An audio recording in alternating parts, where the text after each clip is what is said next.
सचिन रमेश तेंदुलकर मुंबई की गलियों से निकला एक लड़का जो देखते ही देखते क्रिकेट प्रशंसकों के लिए एहसास, प्रेरणा और उम्मीद का दूसरा नाम बन गया था। 15 साल के एक ठिगने कद वाले उस लड़के ने अगले 24 सालों तक किस कदर क्रिकेट की दुनिया पर एक छत्र राज किया था, ये हम सब ने देखा है। और जिन्होंने नहीं देखा वो क्रिकेट की किताब में स्वर्ण अक्षरों में अंकित सैकड़ों कहानियों को पढ़कर समझ सकते हैं। आज के इस एपिसोड में हम उन्हीं 24 सालों के दौरान सचिन के बल्ले से निकली कुछ चुनिंदा पारियां लेकर आए हैं, जो ये बताने के लिए काफी हैं कि क्यों सचिन को दुनिया का सबसे बड़ा बल्लेबाज माना जाता है। नमस्कार, मेरा नाम है अनुराग सूर्यवंशी और आप देख रहे हैं नारद टीवी। पहले नंबर पर है 98 versus Pakistan 2003 world cup. Bharat और पाकिस्तान का मैच खासकर क्रिकेट के खेल में कई मायनों में अहम होता है और जब इस मैच पर वर्ल्ड कप का ठप्पा लग जाए तो दोनों टीमों के लिए जीत जरूरी होती है। एक ऐसा ही मैच 1 मार्च 2003 को खेला गया था जिसमें पाकिस्तान की टीम पिछले 3 वर्ल्ड कप से भारत के हाथों मिली हार का सिलसिला खत्म करने मैदान पर उतरी थी,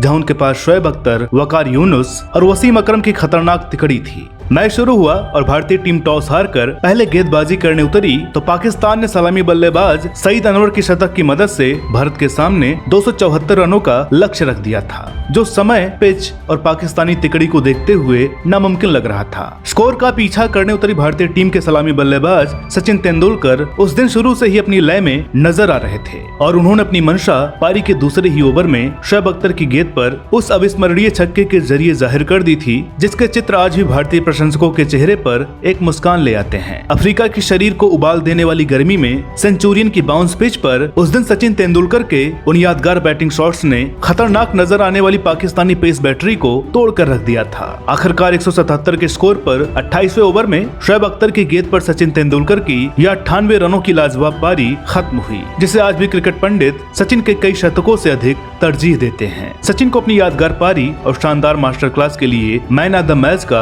अवार्ड दिया गया था। दूसरे नंबर पर है 200 वर्सेस साउथ अफ्रीका। तारीख 24 फरवरी 2010। ग्वालियर के कैप्टन रूप सिंह स्टेडियम में वनडे सीरीज के दूसरे मैच के लिए जैक कैलिस के नेतृत्व में साउथ अफ्रीका और महेंद्र सिंह धोनी के नेतृत्व में भारतीय टीम खेलने उतरी। भारत ने टॉस जीतकर पहले बल्लेबाजी का निर्णय लिया, जो वीरेंद्र सहवाग के जल्दी आउट होने पर लग रहा था कि बैकफायर हो सकता है। लेकिन दूसरे ओवर में चौके से अपनी पारी की शुरुआत करने वाले सचिन तेंदुलकर ने दिनेश कार्तिक के साथ मिलकर 194 रनों की साझेदारी कर टीम का स्कोर 34वें ओवर में 219 तक पहुंचा दिया। दिनेश कार्तिक के आउट होने के बाद सचिन ने यूसुफ पठान के साथ पारी को आगे बढ़ाया और 38वें ओवर में 118 गेंदों की मदद से अपने करियर में 5वीं बार 150 का आंकड़ा पार कर लिया था। यूसुफ पठान के बाद क्रीज पर कप्तान महेंद्र सिंह धोनी आए और हर गेंद के साथ बेचैनी बढ़ने लगी थी। सचिन धीरे धीरे एक जादुई आंकड़े की तरफ बढ़ रहे थे। मैदान पर मौजूद हर दर्शक अपनी आंखों के सामने इतिहास को दर्ज होते देख रहा था। सचिन तेंदुलकर ने 46वें ओवर में सईद अनवर के रिकॉर्ड 194 रनों के आंकड़े को पार कर लिया था। फिर आया पारी का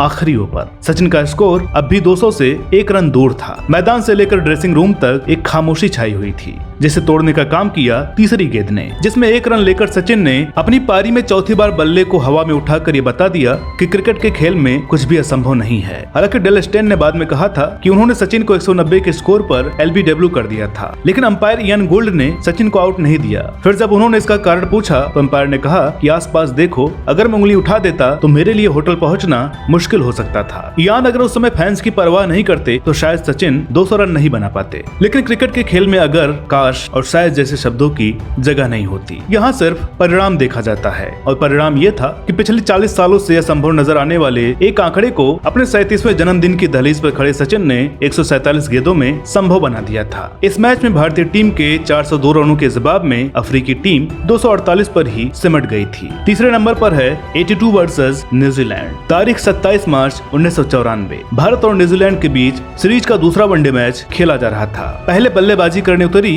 न्यूजीलैंड की टीम कपिल देव, जवागल श्रीनाथ और सलील अंकोला जैसे गेंदबाजों का कहर झेल नहीं पाई और सिर्फ 142 रनों पर ऑल आउट हो गई। नवजोत सिंह सिद्धू की गैर मौजूदगी में खेल रही टीम इंडिया में 21 साल का एक लड़का पूरे मैच के दौरान कप्तान अजहरुद्दीन और कोच अजीत वाडेकर को अपनी एक बात मनवाने की कोशिश में लगा हुआ था। दरअसल उस लड़के को अपनी टीम के लिए ओपनिंग करनी थी। छोटा स्कोर और सिद्धू की गैर मौजूदगी को उसने अपनी बात मनवाने के लिए मौके की तरह लिया और न्यूजीलैंड की पारी खत्म होने के बाद ड्रेसिंग रूम में भी वो इसी कोशिश में वाडेकर और अजहर के बीच में चक्कर लगा रहा था। आखिरकार वाडेकर ने मैच की स्थिति को देखते हुए उस लड़के को ओपनिंग करने की अनुमति दे दी और इस तरह सचिन तेंदुलकर नाम का वह लड़का पहली बार भारतीय टीम के लिए सलामी बल्लेबाज के तौर पर मैदान पर उतरा। सचिन ने इस मौके का पूरा फायदा उठाया और 49 गेंदों में 15 चौके और 2 छक्कों की मदद से 82 रन बनाए। यहाँ से शुरू हुआ एक ऐसा दौर जिसमें बल्लेबाजी का शायद ही कोई ऐसा रिकॉर्ड हो जिसे सचिन ने नहीं तोड़ा था। सचिन ने अगले 20 सालों तक भारतीय टीम की बल्लेबाजी को शुरू करने की जिम्मेदारी उठाई और लगभग 344 मैच खेले, जिनमें इनके बल्ले से 15,310 रन निकले। यही नहीं, सचिन ने अपने वनडे करियर के 45 शतक सलामी बल्लेबाज के तौर पर ही लगाए थे। इस तरह हम कह सकते हैं कि ये पारी सचिन के करियर में शायद सबसे अहम स्थान रखती है। चौथे नंबर पर है 241 वर्सेस ऑस्ट्रेलिया। साल 2003 के वर्ल्ड कप फाइनल में मिली दिल तोड़ने वाली हार के ठीक 9 महीने बाद 2 जनवरी 2004 को भारत और ऑस्ट्रेलिया के बीच बराबरी पर खड़ी सीरीज का चौथा मैच खेला जाना था। भारतीय टीम के कप्तान सौरव गांगुली ने टॉस जीता और पहले बल्लेबाजी करने का फैसला किया। आकाश चोपड़ा और सहवाग की शतकीय सलामी साझेदारी के बाद मैदान पर राहुल द्रविड़ का साथ देने आए सचिन तेंदुलकर, जो उस समय अपने खराब प्रदर्शन से जूझ रहे थे। अक्टूबर 2002 के बाद से एक टेस्ट शतक की तलाश में परेशान सचिन तेंदुलकर के बल्ले से इस टेस्ट सीरीज में भी कुल 82 रन ही निकले थे। चौथे मैच से पहले जब सचिन तेंदुलकर अपने भाई से मिले तो उन्होंने सचिन को उनकी कमजोरी बताते हुए कहा कि तुम्हारा शॉट सिलेक्शन गलत है, वरना मुझे नहीं लगता कि कोई भी गेंदबाज तुम्हें आउट कर सकता है। इसी बातचीत के बीच सचिन ने अपने भाई से वादा किया कि वे इस टेस्ट मैच में नाबाद ही वापस आएंगे। मैच शुरू हुआ और पहली पारी में 128 के स्कोर पर मैदान में आने वाले सचिन एक सन्यासी की तरह क्रीज पर जम गए और मन ही मन एक व्रत ले लिया कि चाहे कुछ भी हो जाए वो बाहर जाती गेंदों पर प्रतिक्रिया नहीं देंगे। जैसन गिलेस्पी, ब्रेट ली और स्टुअर्ट मैकगिल जैसे गेंदबाजों से सजी विश्व क्रिकेट की सबसे बड़ी शक्ति ऑस्ट्रेलिया उस मैच में अपनी ही धरती पर एक बल्लेबाज से हारती नजर आ रही थी। 613 मिनटों में 436 गेंद खेलने के दौरान सचिन ने 33 चौके लगाए और 241 रनों की पारी खेलकर नाबाद ड्रेसिंग रूम में गए, लेकिन इस दौरान एक भी गेंद इस व्रती की तपस्या भंग नहीं कर पाई। सचिन ने इस पारी में एक भी कवर ड्राइव नहीं खेली थी, जो उनका सबसे पसंदीदा शॉट है। सिडनी क्रिकेट ग्राउंड पर सचिन की पारी पर आधारित वो ग्राफ 17 साल बाद भी बड़े बड़े क्रिकेट दिग्गजों को हैरान कर देता है। सचिन तेंदुलकर को इस मैच में अपनी अखंड तपस्या के चलते मैन ऑफ द मैच का अवार्ड दिया गया था। 5वें नंबर पर है 143 वर्सेस ऑस्ट्रेलिया। 22 अप्रैल 1998 के दिन शारजहां के मैदान पर कोका कोला कप की टीमों में से 2 बड़ी टीमों के बीच मैच खेला जा रहा था, जिसमें से एक ऑस्ट्रेलिया फाइनल की दावेदार बन गई थी। तो वहीं भारत को फाइनल में पहुंचने के लिए यह मैच जीतना था और अगर नहीं जीते तो हार के अंतर में इतनी करीबी की जरूरत थी जो न्यूजीलैंड के रन रेट को पछाड़ सके। ऑस्ट्रेलिया ने पहले बल्लेबाजी करते हुए मार्क वाह के 81 और वेवन की शतक की मदद से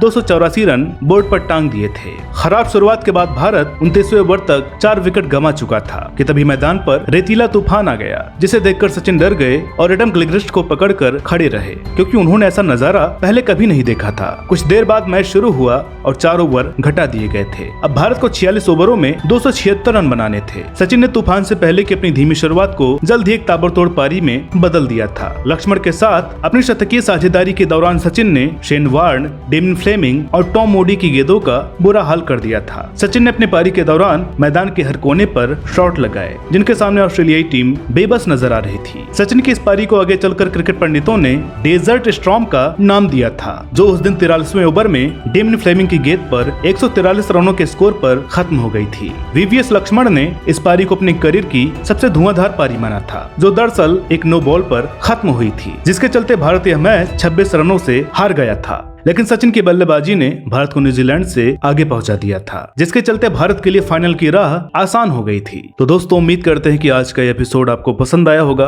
वीडियो अगर अच्छी लगी हो तो प्लीज इसे लाइक करें, शेयर करें और चैनल पर नए हो तो प्लीज इसे सब्सक्राइब जरूर करें। और अभी तक आपने हमारे नए चैनल नारदवाणी को सब्सक्राइब ना किया हुआ हो तो प्लीज उसे भी जरूर सब्सक्राइब करें। मिलते अगले वीडियो में एक और नई कहानी के साथ, तब तक के लिए नमस्कार।